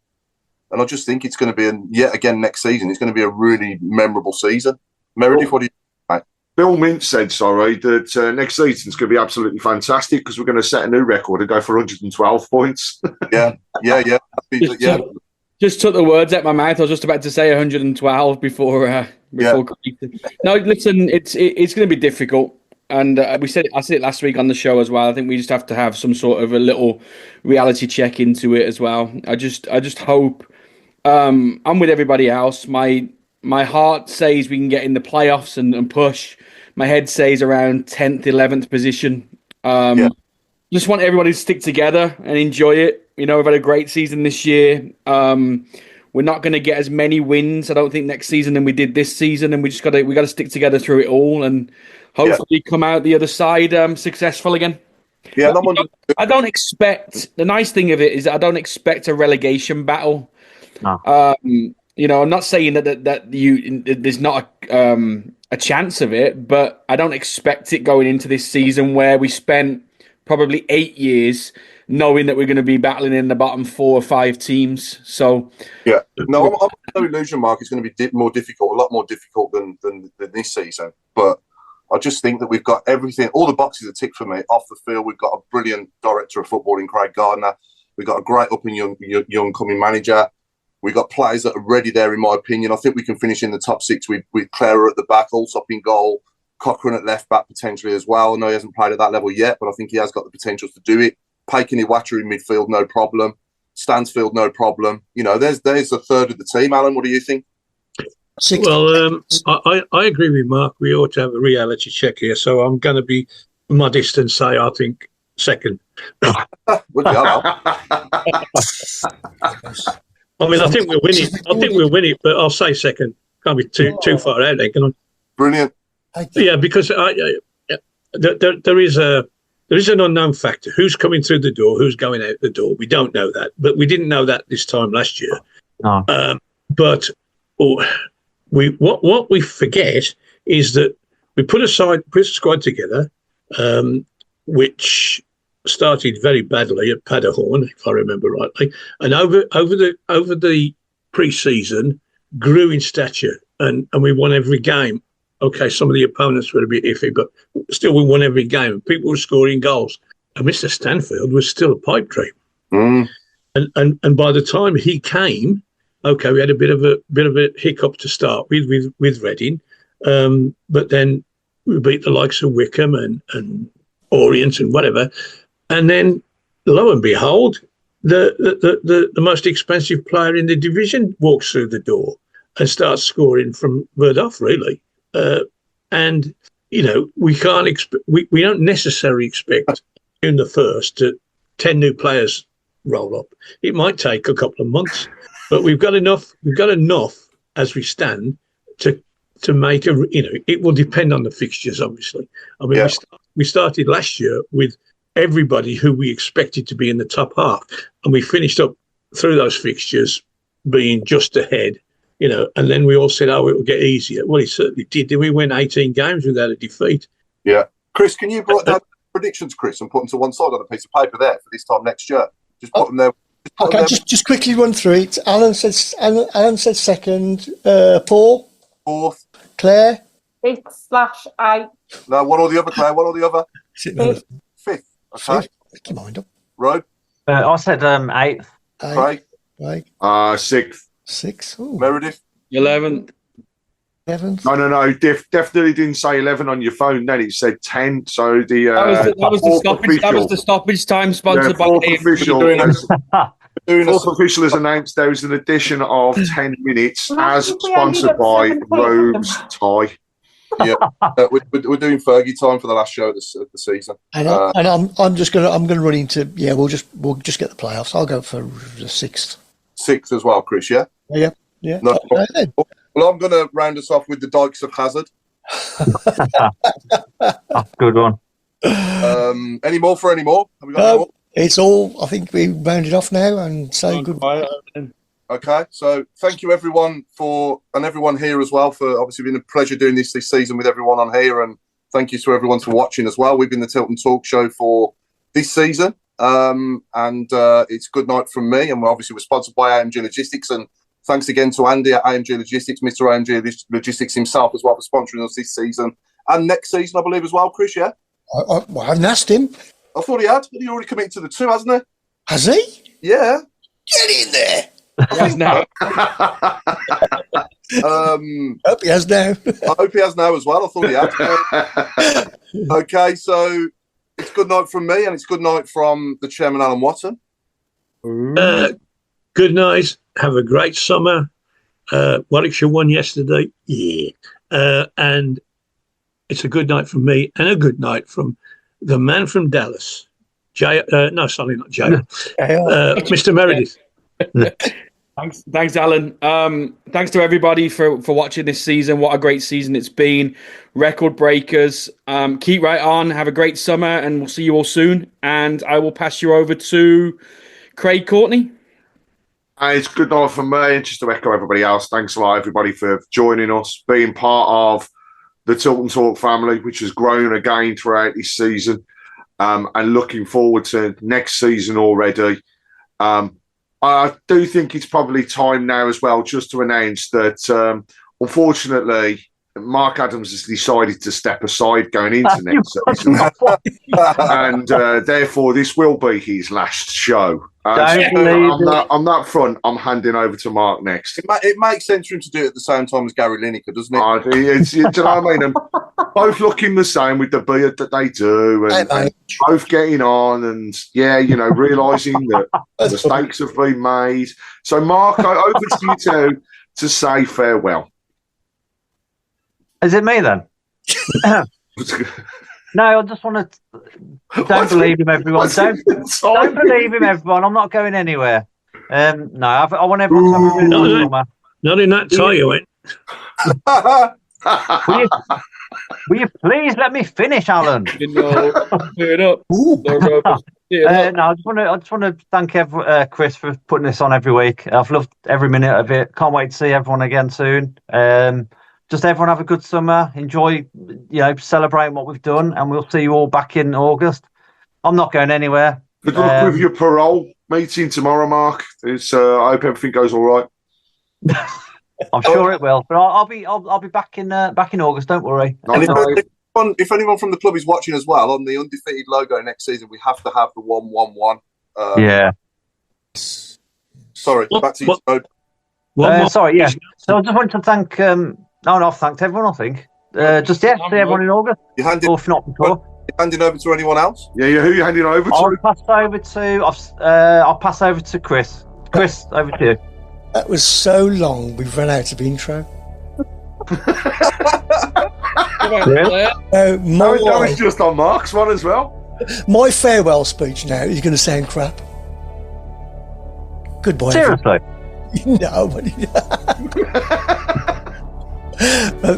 thanks for sticking with us, and we'll see you again next season. Ta-da, a bit. This is 7 games I've been to, and I've had to pull up with that every Monday. Who are you? And get a goodbye. It's been a pleasure. Please, family, thank you. And Les, I've got your back, mate. Well, best of luck. Yeah. Thanks, Robe. Yeah. Sorry. Pump it up. Chris Browne is pump it up. Claire, Browne. good luck in the summer because we know I'm you're coming not going to back, come back and I as a won't be giggling. giggling anymore. No, good luck.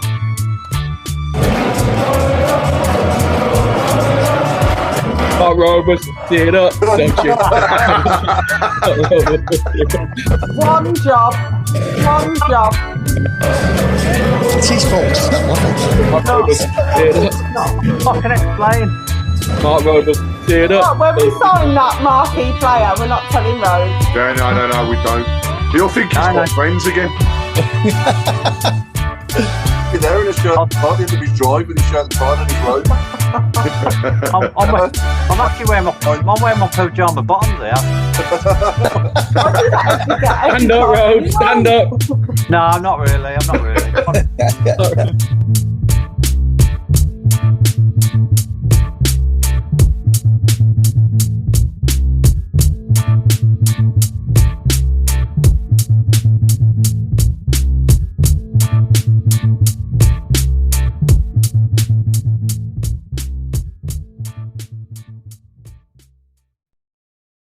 Turn the light off. Yeah, I'm just going for a wee. Yeah, no worries. And I thought I'd go and buy one, you know what I mean? And then it'll look like a Diet Coke then, won't it? Yeah. £13.90. She only had one then. Yeah, she only had one, mate, yeah. I'm wearing my shirt and tie today, just the last one. Oh shit, he's got his suit on still. He ain't took it off yet. No, I've got my robe on, but I just sort of put a shirt. You look like an overage prefect. Just come straight from the ICC. Stop trying to find players. You look like a mixture between Neil and Will off the In-Betweeners. Oh yeah. We'll have to do that to go out with. Oh yeah. Neil and Will's love child, Mark Adams. Oh, it's a good night. Though. Can you have a word with your friend Adams, please, on his attire today? Yeah. What you wearing? Come as Will. Come as Will as the In-Betweeners. My shirt and my gown. That's disgusting. I think he's gone to his head last night. I think he's still drunk. I do feel rough, to be fair, because I felt awful today. Can we show Holly's picture on the show with a Blues kit on? I love that. Yeah, put that all over it. She was not happy that she had to wear it, to be honest. Brilliant. Would you do it the other way around? Never. Why? No. Never. Do you think I would wear that? Ugh. It's a horrible colour. I'd rather it moan sick. I hope she does it for you. I hope she does it to you. I do. I've had mine, and my friends are nice. Oh yeah. All right, Alan. Good evening, ladies and gentlemen. Just a toast to 101 points. Oh no. 111. 111, sorry. 10 missing. I'm going to do a toast to the Ethan Laird appreciation. Oh, what a cup that is. And I got what a cup. Did you give him one? Did you give him a cup of love? Hang on, I changed it. I told him he could have whatever he wanted. To be honest. Anybody's in the room. That's going on. I did tell him that he could have whatever he wanted from me. Oh, God. That's definitely going on the podcast. I'm sorry, Jill. That's all right, Mark. No problem. And he still likes me, so it's fine. He's going to wave to me in the Tilton. He's told me. He might come to my wedding as well. Do you reckon he will? Well, he said if he's free, yeah. And Duke said the same thing. It'd be nice, wouldn't it? Duke wants to come on the show again. He was asking me last night. Yeah. He wouldn't stop hugging me. I was like, oh my God. I know. And he was like, didn't he, Robe? He had about 5 minutes with us. But very good. You held up the queue. I did hold up the queue, but he wanted to talk to me because I'm one of his favourite people. Where'd you get from? Don't tell him. Right, ordering one. Got it from my little Chinese friends. Looks like Timu special. That's a Timu special. You want to get reprinted, Mark, with always 111 points on the back. All of a sudden, we're having those in the middle because I know what Robe was going to be like. All of a sudden, turn round, one of them are gone.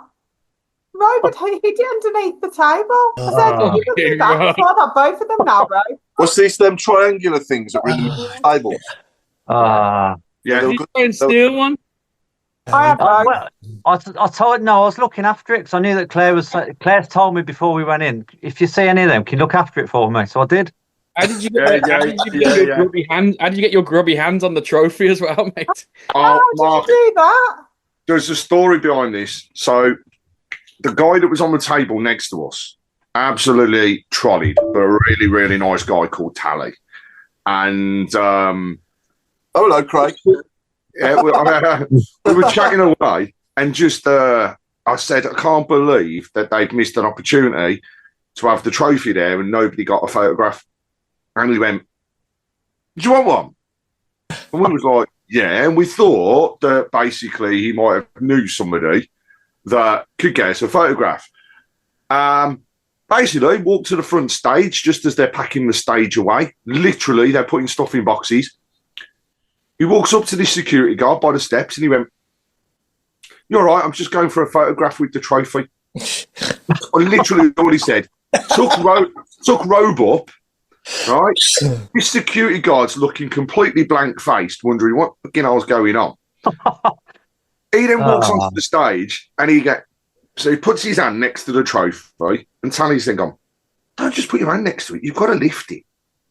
So next thing you know, he's lifted it and got his one photograph. And then he went, "Well, come on, you've got to kiss it as well." So then he kisses the trophy, gets another photograph, just as the security guard walks onto the stage and went, "You're not supposed to be up here, lads. Get off." Well, love Fair it. play, Robe. If anyone was going to do it, it would have been you. That's a season ticket ban, that is. I hope not. Yeah, I'm going to write to them.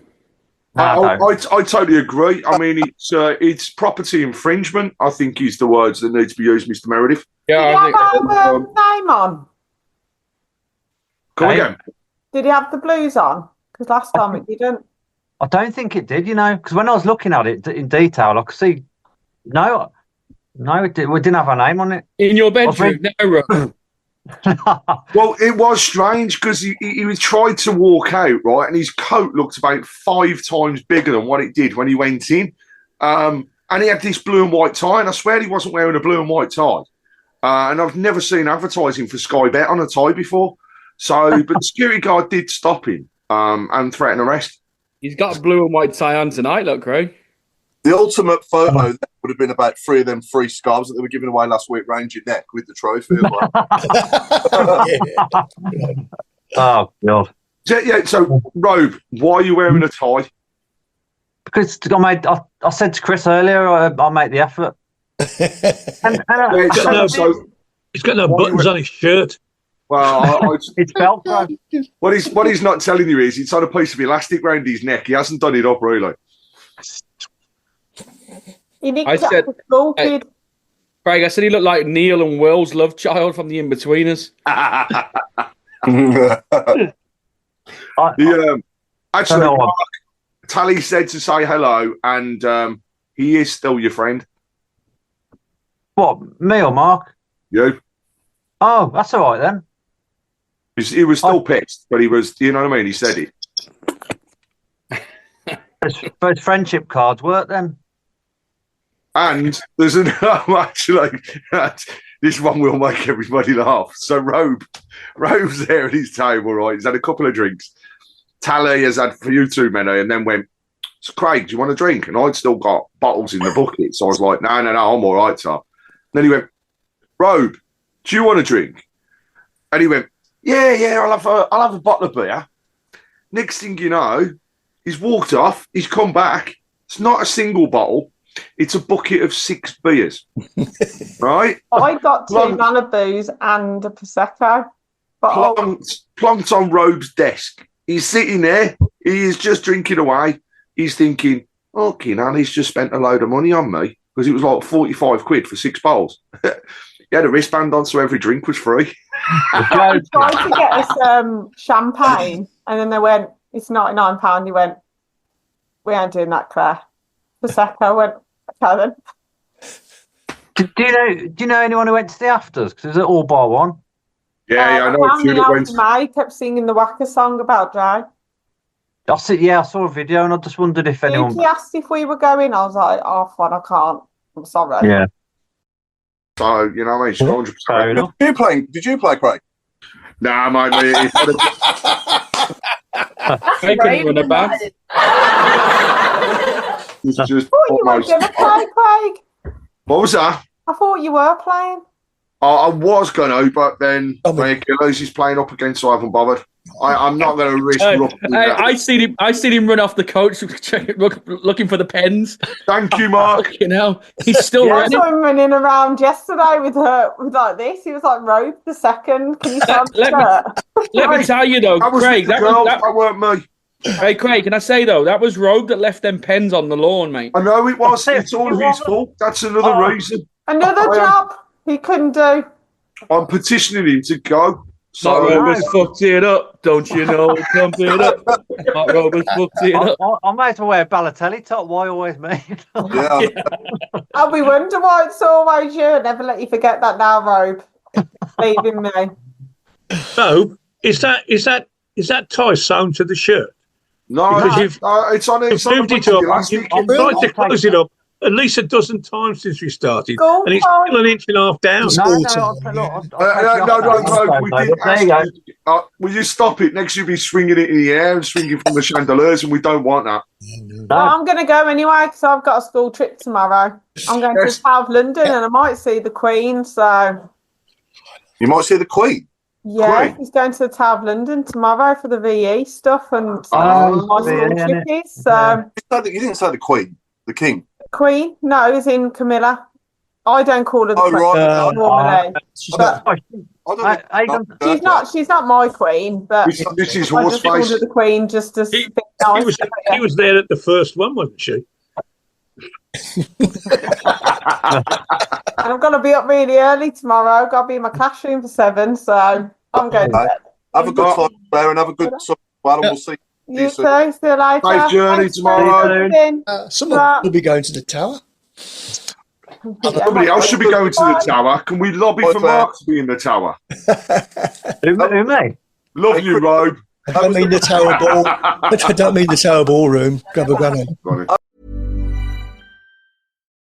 Optimize your nutrition this year with Factor, America's #1 ready-to-eat meal service. Factor's fresh, never frozen meals are dietitian approved, ready to eat in just 2 minutes. Choose from 40 weekly options across 8 dietary preferences like Calorie Smart, Protein Plus, and Keto. Eat smarter at factormeals.com/listen50 and use code LISTEN50 for 50% off plus free shipping on your first box. Factormeals.com/listen50, code LISTEN50. Welcome to It Takes Energy, presented by Energy Transfer, where we talk all things oil and natural gas. Oil and gas drive our economy, ensure our country's security, and open pathways to brighter futures. Did you know that the majority of progress the U.S. has made in reducing emissions over the past decade has come from the oil and gas industry? With more electrical power generation now coming from natural gas versus coal, the air we breathe today is cleaner than it has been since the 90s, according to a report from the EPA. Clean-burning natural gas is also a reliable source of power for more than just our electrical grids. It is also used to power data centers, hospitals, schools, and so much more. Look around, and you'll see the essential role oil and gas plays in our lives. Our world needs oil and gas, and people rely on us to deliver it. To learn more, visit energytransfer.com. This podcast is proud to be part of the TalkSport Fan Network. TalkSport. Powered by fans.